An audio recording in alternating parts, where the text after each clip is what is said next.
자, 이제 주목 2기업으로 더 넘어가 보도록 하겠습니다. 제가 오늘 준비한 기업은 철강 기업입니다. 클리브랜드 클리푸스라는 철강사인데요.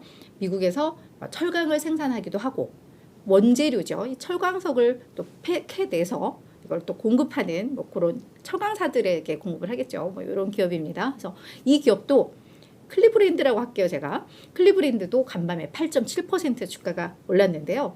모건 스탠리의 카를로스 대 알바 애널리스트가 클리브랜드 지금이 매수 적기다라고 이야기를 했습니다. 4분기 실적 발표하기 전에 지금 빨리 사나 라는 거거든요. 그러면 이제 뭔가 단기적으로 뭔가 좋은 게 있다라는 거잖아요. 그죠? 자, 그 내용 지금부터 볼게요.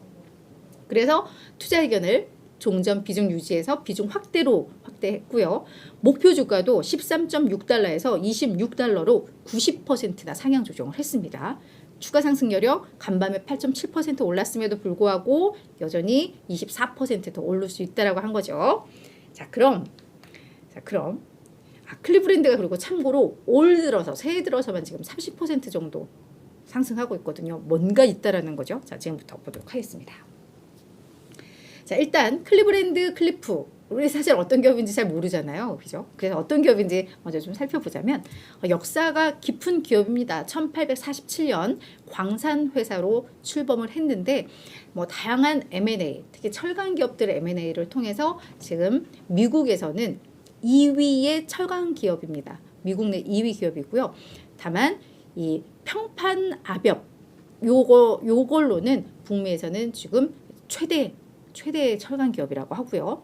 그리고 무엇보다 자동차용 철강, 탄소강인가 그럴 거예요 아마. 요거에서는 점유율 1위로 에서도 1위 기업입니다. 작년에 포춘지가 선정한 500대 기업에서 171위에 올랐으니까 이게 나만 모르는 기업이었을 수도 있겠구나 싶기도 하죠. 자, 최근 뉴스를 보면 일단 지난 11월 말에 평판 아변 가격 앞서서 이 사진 요 동글동글한 거 있잖아요. 이게 쫙 펼치면 그냥 이게 판판한 이게 그냥 그 철강판이 나오는데 요걸 이야기를 하는 것 같아요. 그래서 평판 아변 가격을 톤당 60달러 인상을 했거든요. 11월 말에. 그리고 나서 12월 중순에 톤당 50달러를 추가로 또 인상을 했습니다. 이렇게 되면 이거 철강사들에게 제품 가격 인상은 당연히 호재죠. 거기에다가 이들이 이 자동차 철강 공급 1위 업체라고 했잖아요. 북미 지역에서. 근데 12월에 전기차용 최신 구조제, 이 모터에 들어가는 거라고 하는데 이걸 또 출시를 하면서 이제는 전기차용 이쪽 시장 이제 공격한다. 뭐 이런 내용들도 좀 있었습니다. 자, 그렇다면 모건 스탠리에서는 왜 지금이 매수 적기다라고 했느냐? 지금부터가 이제 본 게임이죠. 네, 우리 인니님 지각하셨다고 하셨는데요. 자, 본 게임 지금입니다. 네, 지각을 하셔도 이렇게 와주시면 너무 감사드려요. 네, 일단 올해 현금 흐름을 기대해 볼 만하다라는 겁니다. 경기 침체 속에서는 현금이 장땡이다라는 얘기 요즘 계속 좀 나오는 것 같은데요. 향후 몇 년간 강력한 잉여 현금 흐름이 예상이 된다라는 겁니다. 자, 첫 번째, 연간 고정가격 계약 비중이 확대되고 있다. 철강 가격이 작년 한 2분기부터 한 3분기까지 계속 줄줄이 밀리면서 사실 철강 업체들 어려움을 겪었었잖아요. 왜냐? 경기 침체에는 이 철강이 민감할 수밖에 없어요. 철강 산업의 전방 산업이라고 한다면 건설이죠. 건설에 철강 많이 들어가죠. 자동차에도 강판들이 다 철강으로 만드는 거죠.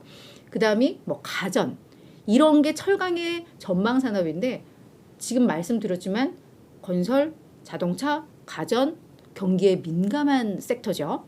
그렇기 때문에 당연히 수요가 줄 수밖에 없어요. 그러면 수요가 주면 가격은 떨어질 수밖에 없어요. 그런데 고정가격 계약 비중이 확대됐다는 게 어떤 의미냐 하면 그때 시세에 따라서 그 가격에 따라 판매하는 게 아니라 아예 그냥 주요 매출처들과 1년 동안 이 가격을 그냥 정해놓고 그냥 서로 계약을 해서 하는 거기 때문에 그들 입장에서는 고객들 입장에서는 철강 가격이 오를 수도 있는데 그냥 확정 지으면 어떤 예산이나 이런 걸 짜는 데 있어서도 괜찮을 수 있고 얘네 입장에서도 철강 가격 계속 밀릴 수 있다라는 우려 있는데 그냥 고정계약 딱 해놓고 나면 추가적인 하락에 대한 리스크를 어느 정도 또 상쇄를 할 수 있다라는 점에 있어서는 의미가 있는 거거든요.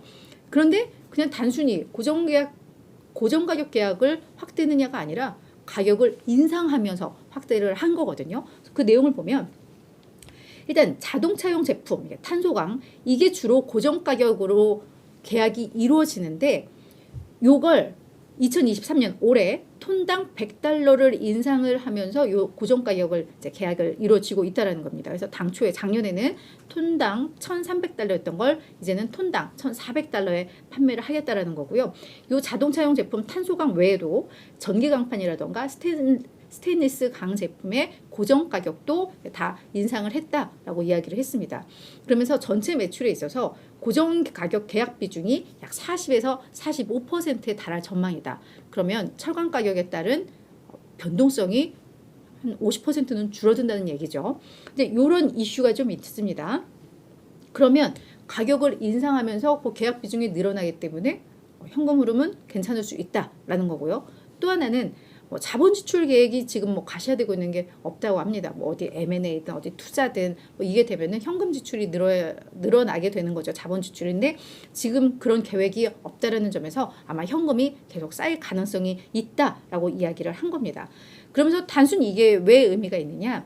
지금 여전히 이 기업에 대해서 월가에서는 철강 업황 자체가 안 좋으니까 우려의 시각들이 있는데 그런데 결국은 이렇게 고정가격 계약이 순조롭게 잘 진행이 되고 있고 이 부분이 아직 월가의 실적 컨센서스에 반영이 안 되고 있다라는 거죠. 왜냐면 한 12월 중반 정도에 이걸 회사 측에서 이런 계획들을 발표를 했기 때문에 그렇기 때문에 결국은 실적 전망 상향 조정으로 이어질 가능성이 있다라는 겁니다. 그리고 대부분 예상 제품의 평균 판매 가격 지침 등이 실적 발표 때 나오기 때문에 이번 4분기 실적 발표 때 이 내용들이 나올 수가 있다라는 거죠. 그리고 그때쯤 이제 실적 전망치들이 나올 텐데 그렇기 때문에 이게 단기적으로 실적 발표를 바로 전후로 해서 단기적인 주가 상승 모멘텀 촉매제가 될 수 있다라고 이야기를 한 겁니다. 게다가 현금으로 올해 기대해 볼 수 있다라고 했는데 현금 쌓이면 뭐 하겠어? 결국은 자사주 매입이나 배당을 하지 않겠어? 이런 기대감들이 반영을 했을 때 지금이 매수 기회야라고 평가를 한 겁니다. 그리고 회사 측에서 이야기를 했던 또 하나의 또 긍정적인 요인은 이 철강을 제강하는 철강을 만드는 이 비용이 작년보다 줄어들 것 같다라고 회사 측에서도 또 이야기를 했어요. 그렇게 되면 이제 마진 확대 가능성도 좀 있는 상황인데 다만 사실 실적 자체가 작년도에 그닥 좋지는 않았습니다. 지금 보시면 아시겠지만 EPS 주당 순이익이 계속해서 좀 낮아지고 있는 흐름들이 좀 나오고 있고 이게 녹색이면 월가의 예상치를 상회한 건데 빨간색이면 하회한 거였으니까 시장이 예상했던 것보다도 오히려 수익성은 더 약화가 됐었던 그런 흐름이 작년 내내 좀 이어졌던 이런 흐름이거든요. 다만 이제 올해에는 좀 개선될 가능성이 있다라는 게 모건 스탠리의 이제 평가인 겁니다. 하지만 아직 월가에서 앞서서도 이야기했지만 아직 월가에서 그걸 미반영하고 있어라고 했는데 실제로 투자 의견을 들여다보면 부정적인 의견이 부정적이기보다는 약간 중립적인 의견이 조금 더 우세합니다. 총 애널리스트 13명 가운데 5명만 매수 의견 약 40%에 미달하는 수준이고요. 나머지는 중립, 매도 입니다. 게다가 평균 목표 주가도 19달러로 오히려 오늘 종가와 비교하면 9% 더 내려야 적정 주가야라고 평가를 하고는 있거든요.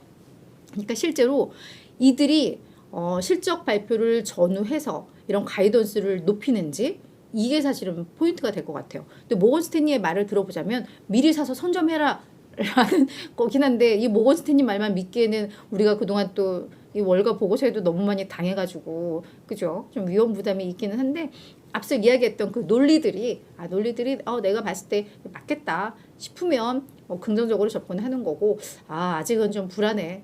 또 올 들어서 30% 주가가 올랐으면 이미 이런 부분들이 반영되고 있는 거 아니야? 이렇게 생각을 한다면 조금 더 위험 관리를 해야 하는 그런 상황이겠죠.